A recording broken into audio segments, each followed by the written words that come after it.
I've been very happy of what I've seen. I think that the defense has shown a lot of improvement. I like the way we're flying around and running to the football. Yesterday we had our first, live tackle team drills. We've had a few one-on-one live tackle drills, but yesterday was the first time we did that. And I really like the enthusiasm, the energy that our defense played with.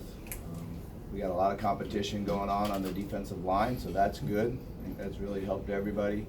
Mike Boykin had his best day yesterday, which was really good to see because we're going to need him to be able to, be firm in there and get off and run to the ball and make tackles.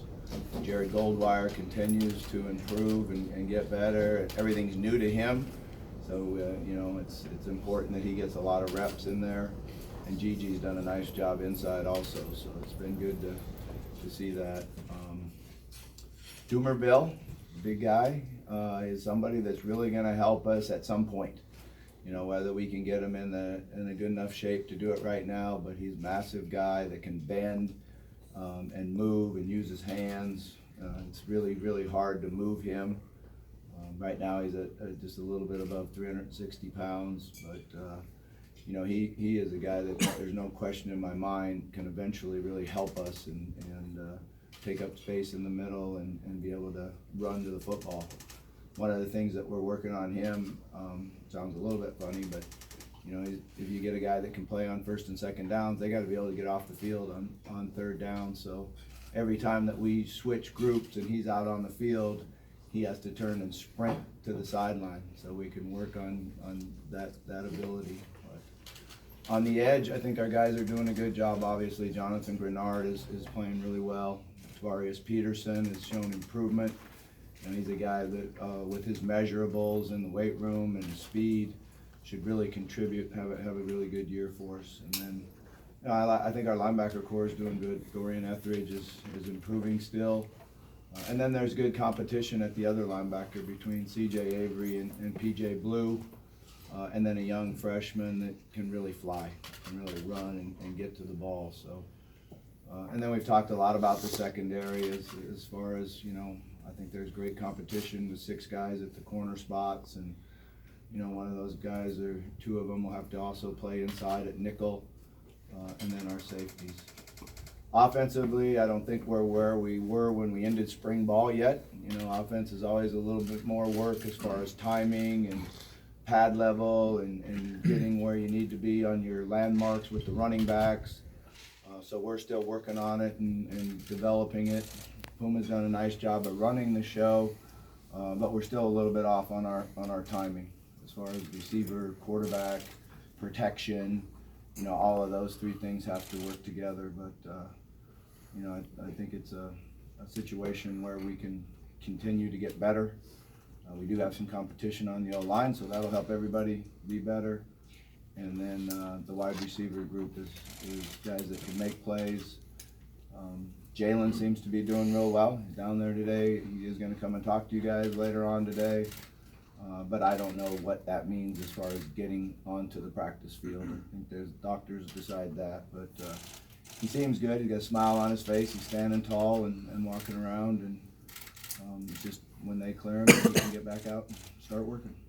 So with that, I'll just open up for questions. Bobby, it seems every season you have one unit that's ahead of the other, and that kind of sets the tone. With some of the changes you have on both sides of the ball, what unit do you feel like is going to be the main one? Yeah, I think that's still yet to be seen. Obviously we have some really good playmakers back on offense in the wide receivers and tight ends group. We still need to get the running backs to develop and come along and see who's going to be the guy. That's still great competition there. Defensively, I was really encouraged by yesterday's performance and the speed and how hard they played and how they ran to the ball and the enthusiasm that they played with. I was really happy to see that. And we look fast on defense. CJ Avery, PJ Blue flying to the ball, and our defensive ends running full speed to the ball. It was certainly a great job of attitude on their part. Bobby, how much have you worked on special teams? I know in the spring you put a lot of time into it. And can you just kind of talk about those guys for a couple Yeah, minutes? we worked a lot on it, and I'm excited about our cover teams. You know, when you look at the speed that we have out there, and guys that are really competing for it. You know, Jatavius Harris is a guy that's already stood out, that will be a really good special teams player for us. He's fast and he's tough and he's got great size. Quinn Head has done a really nice job on our special teams, and he's competing.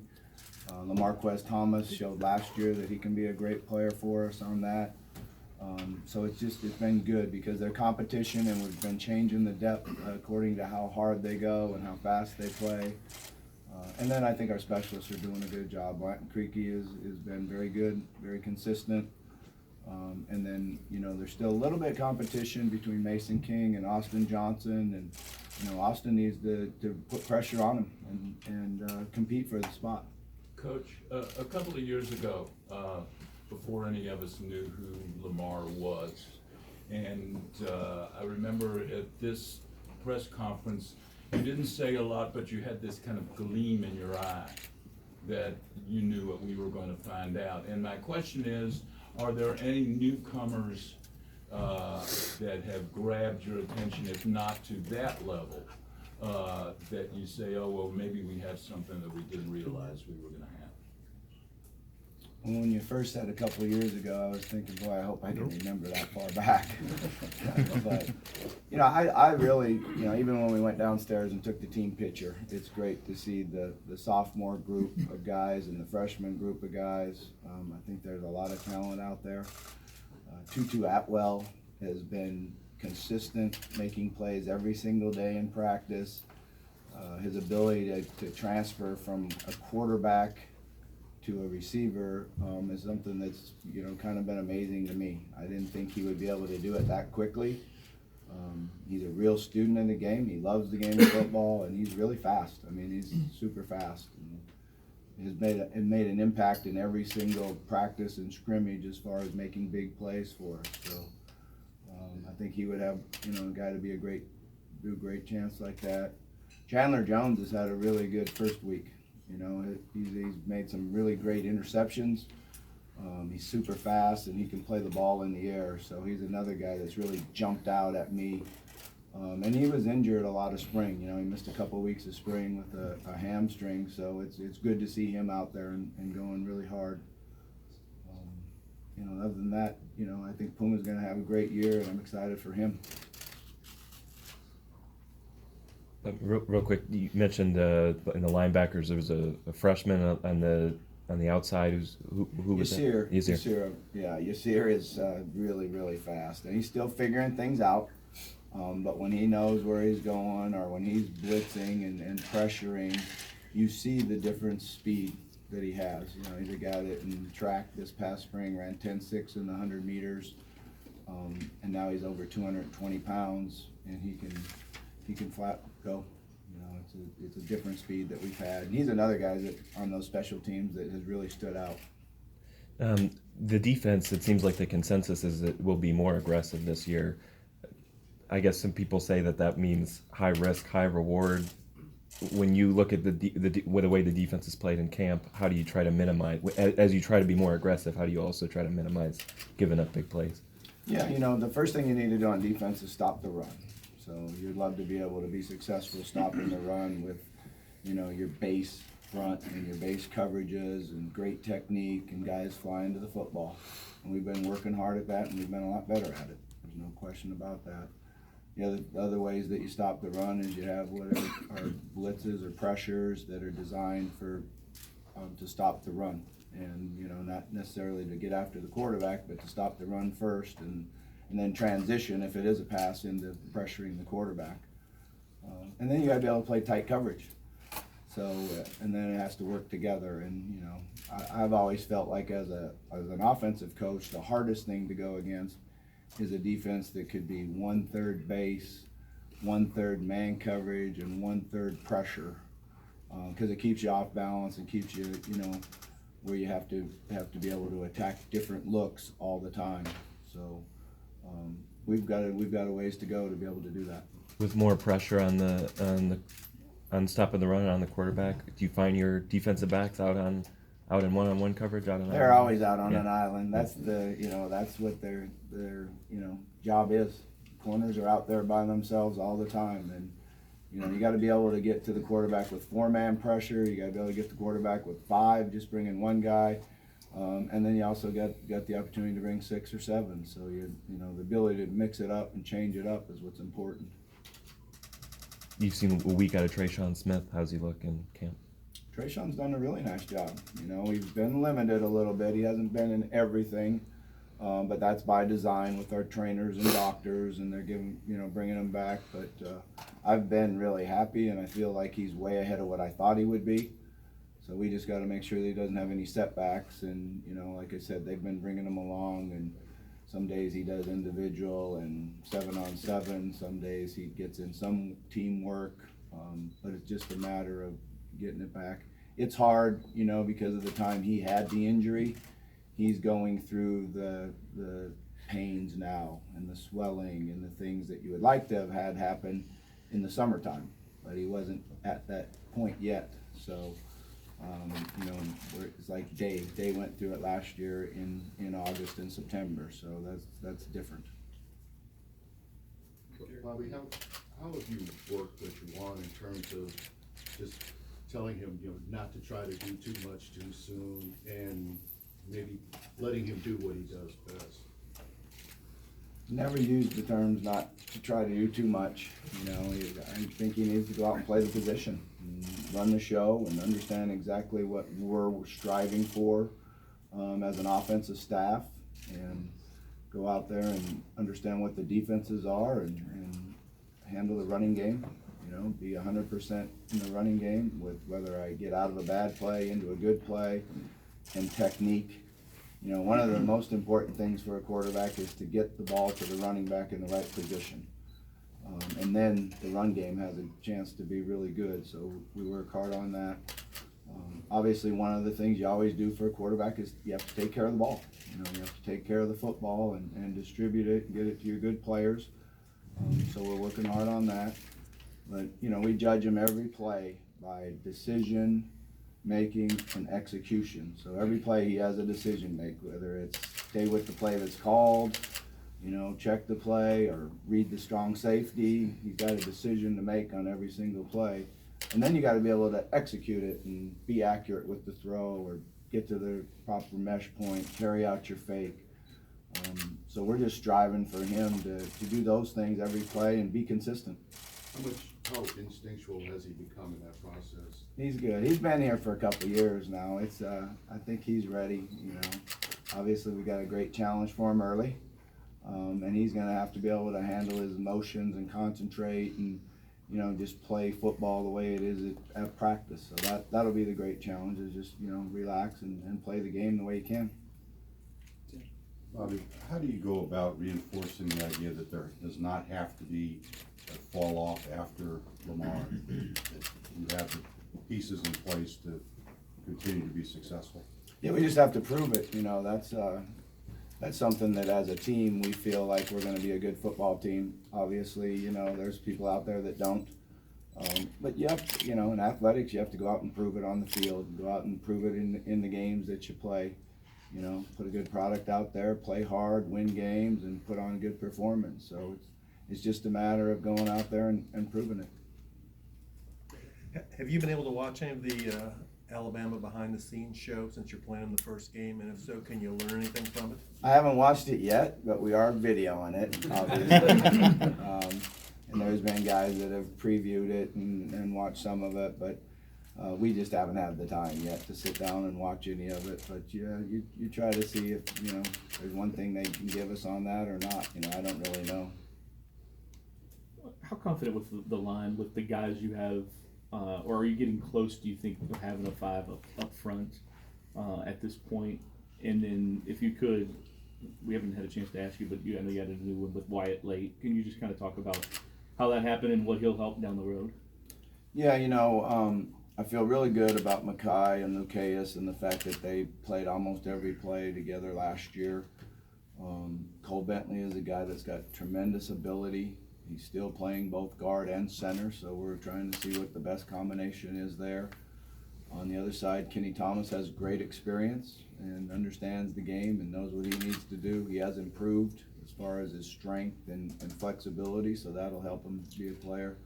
Linwood Foy has shown that he can play. You know, I looked back on it last year and watched all the video from him last year and thought, man, we should have had him in there more, because he did a really good job when he was in the game. So, and then we got Caleb Chandler that has shown great improvement and doing a really nice job for us. And he's got position flexibility, so he can move around. He's very, very athletic. He's probably as good an athlete as any of them out there. You got to get used to the footwork and doing things right. And then it was great to get him here on the transfer, and we recruited him hard when he was a junior. You know, he came over and spent a lot of time here with Coach Summers and our program, and he's got a couple basketball games with us. And you know, sometimes guys pick a place and then they get there and it's not for them. So we're just fortunate we had the ability to get him here. With Puma and Mackay and Dorian, you seem to have a lot of sophomores in key positions. What's been your experience in sophomores kind of transitioning into being starters and being a bigger key? Yeah, like I said, watching the guys when we lined up, they did it by year. So we had the seniors went first to line up, and there wasn't many of them. The junior class looked good when they walked out, but then I really liked what I saw from the sophomores and freshmen. So, you know, we are young. There's no question about that, but a little bit different in the Mackay and Puma, and the fact that Puma redshirted. He's been here and understands how we operate and what our culture is, and now he needs to lead it that way. Mackay came right in as a freshman, and we threw him out there, and he started, you know, every game except for when he got injured. He's really a different player. You know, he's 6'8", 350 pounds, and he had 23% body fat. He's got great flexibility. I don't think he knows exactly how much talent he has. We're trying to get him to finish plays and go harder and, you know, really dominate. And I think he's a player that really has the ability to dominate. What was the other one? Dorian? Yeah, just Yeah, you know, Dorian's really looked really good this first week. You know, I kind of felt like in spring that he was worrying too much about making calls and trying to, you know, do those things out on the field instead of just playing. You know, he was trying to tell everybody else what to do. Now that he had a summer in the defense to study it, go back through and watch all the spring video, now he's still has to make the calls. I mean, that's his job. But he's getting lined up and playing football too, where, you know, in the spring there were times he wasn't even properly aligned. So you got to call the defense, then do your job, and I've liked what I've seen the first week of him doing his job. Bobby, what's the determining factor for a quarterback in terms of how much freedom you give him at the line of scrimmage? I've always laughed on that one because I really think that he has the freedom to do exactly what we tell him to do. That's what I believe. Bobby, as you watch the new building go up, what are kind of the benefits day to day? I saw the thing the other day with the cold pool. Are you finding that, you know, it's maybe even better than you thought, or Yeah, very it's beneficial? an amazing facility. You know, the ability to teach in the meeting rooms that we have, in the team meeting room. We now have a meeting room for the entire defense, which is the old team meeting room. So our ability to teach and have the space and things that you need to do is awesome. The weight room's been great. You know, what we do some days in camp is the offense meets and the defense lifts, and the defense meets and the offense lifts after an hour. And to be able to get all those in because of the space and everything is something that's hugely different than it was before. The training room is amazing. You know, they come in now. We used to bring the horse troughs out, and they would come in and ice down after practice in the horse troughs, and I would just like shake my head all the time. Now we got those great plunge pools, and they go right into the locker room. So the setup and design is very good. And then we also have another room of pools that or for, you know, rehab, an underground treadmill and pools that we can make hot or cold, depending on, you know, when we use them. So it's been an amazing facility. We really haven't got into the players lounge a whole lot yet, which is in the process of that. But I think that'll be a place for the players that'll be good, because there's areas to study, areas to relax, and you know, whether you're relaxing and watching TV or your phone. I'm not sure if they watch TV anymore. Like I walk in all the time to our young video guys that video the practices and do everything, all the breakups, and I walk back into their room all the time, and the 7 of them are sitting back there looking at their phone, not talking, not saying a word to each other. So it's a different world that we live in. But the facility is unbelievable. It's really nice. All the coaches' offices, I mean, it was really done right. All right, guys. Our assistant coach will be in the Thank back. you. You guys throw Thank you.